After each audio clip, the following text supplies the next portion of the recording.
Chapter 12 Badger. Mr. Fox and the 3 remaining small foxes dug fast and straight. They were all too excited now to feel tired or hungry.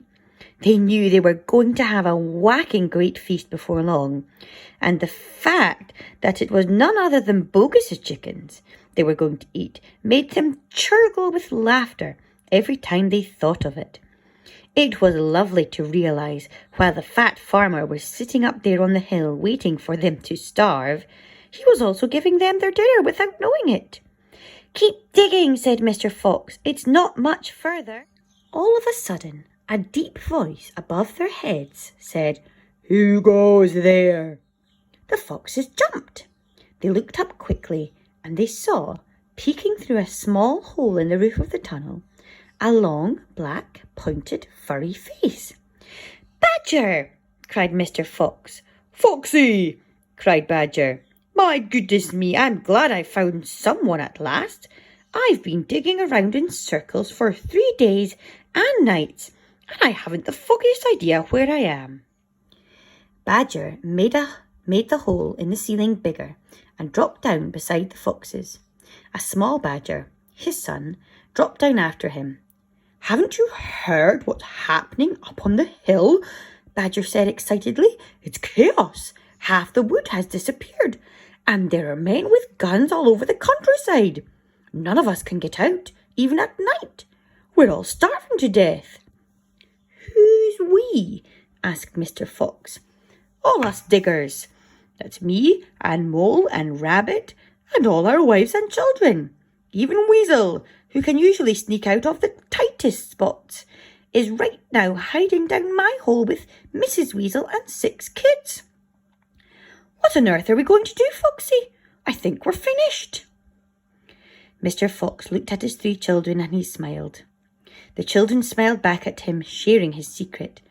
"My dear old Badger," he said, "this mess you're in is all my fault." "I know it's your fault," said Badger furiously, "and the farmers are not going to give up till they've got you. Unfortunately, that means us as well. It means everyone on the hill." Badger sat down and put a paw around his small son. "We're done for," he said softly. "My poor wife up there is so weak she can't dig another yard."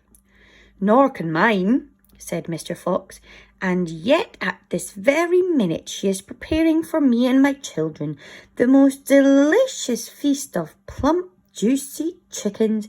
"Stop!" cried Badger. "Don't tease me. I can't stand it." "It's true," cried the small foxes. "Dad's not teasing. We've got chickens galore." "And because everything is entirely my fault," said Mr. Fox, "I invite you to share the feast. I invite everyone to share it. You and Mole and Rabbit and Weasel and all your wives and children. There'll be plenty to go around, I can assure you." "You mean it?" cried Badger. "You really mean it?" Mr. Fox pushed his face close to Badger's and whispered darkly, "Do you know where we've just been?" "Where?" "Right inside Bogus's chicken house number 1. "No." "Yes." "But that is nothing to where we are going now. You have come just at the right moment, my dear Badger. You can help us dig, and in the meanwhile your small son can run back to Mrs. Badger and all the others and spread the good news."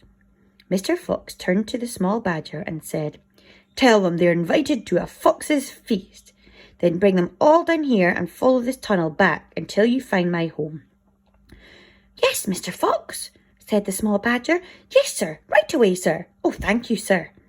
And he scrambled quickly back through the hole in the roof of the tunnel and disappeared.